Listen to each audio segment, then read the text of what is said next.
भारत को इतिहास से ही सोने की चिड़िया कहा जाता है, जिसे अनेक विदेशियों ने आक्रमण कर यहाँ की संपत्ति को लूटा है। इन्हीं विदेशी आक्रमणों में से एक तुर्कों का भी आक्रमण था।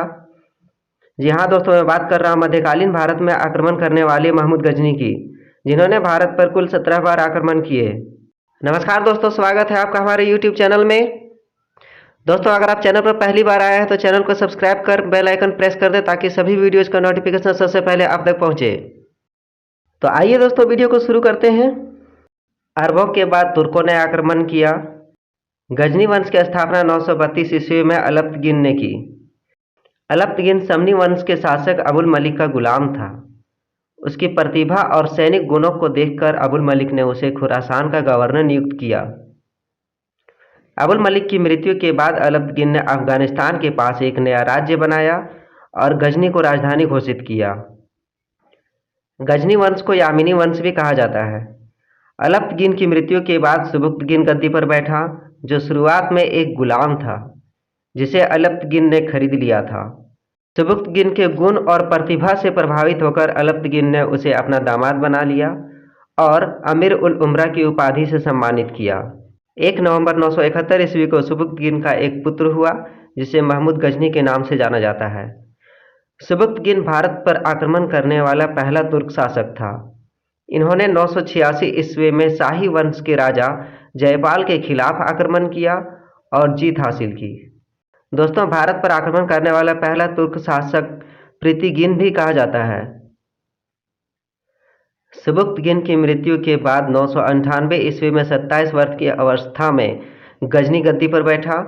बगदाद के खलीफा अल कादिर बिल्लाह ने गजनी को सम्मान का चौगा, यामीद उद दौला, अमीन उन मिल्लत की उपाधियां प्रदान की।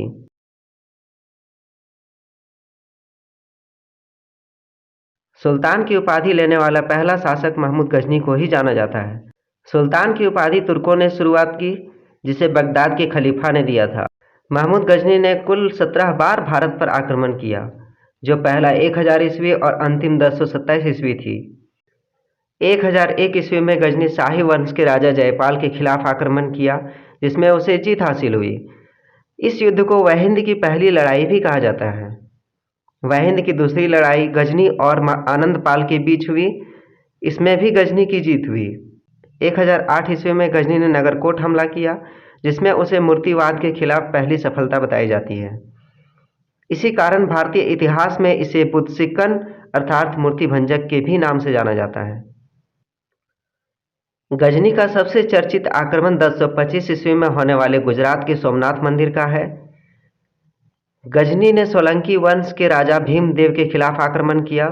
इस लूट में गजनी को करीब 20 लाख दिनार की संपत्ति हाथ लगी। लूट की संपत्ति को ले जाने के क्रम में जाटों ने भी हमला कर दिया और कुछ संपत्ति लूट ली। सोमनाथ मंदिर आक्रमण में 2 हिंदू सेवंत राय और तिलक ने गजनी का साथ दिया। बाद में सोमनाथ मंदिर का पुनर्निर्माण भीमवन ने करवाया। गजनी का अंतिम आक्रमण 1027 ईस्वी में जाटों के खिलाफ रहा और 1030 ईस्वी में महमूद गजनी की मृत्यु हो गई। गजनी के आक्रमण का मुख्य उद्देश्य यहाँ की धन और संपत्ति को लूटना था। वह बार बार संपत्ति को लूटकर गजनी चला जाता था। गजनी ने मथुरा के कई मंदिरों को तोड़ा है, जिसे भारत का बेथलेहम भी कहा जाता है। गजनी भारत से संपत्ति को लूटकर मध्य एशिया में एक विशाल साम्राज्य स्थापित करना चाहता था। गजनी के दरबार में अलबरूनी, फिरदौसी, उतबी और वैहाकी थे।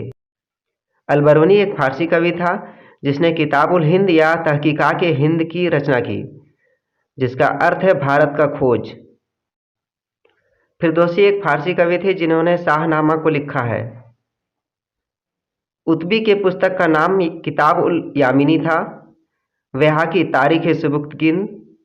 दोस्तों, ये था महमूद गजनी से संबंधित कुछ महत्वपूर्ण तथ्य। दोस्तों, ये है 3 सवाल जिसका जवाब आपको कमेंट सेक्शन में देना है। इसका जवाब जरूर दीजिएगा। दोस्तों, आप कमेंट सेक्शन में बताइएगा ये वीडियो आपको कैसा लगा। अगर वीडियो आपको अच्छा लगा हो तो चैनल को सब्सक्राइब कर बेल आइकन प्रेस कर लें और भी इंटरेस्टिंग वीडियोज़ के लिए। और हाँ दोस्तों, वीडियो को लाइक और शेयर करना बिल्कुल ना भूलें।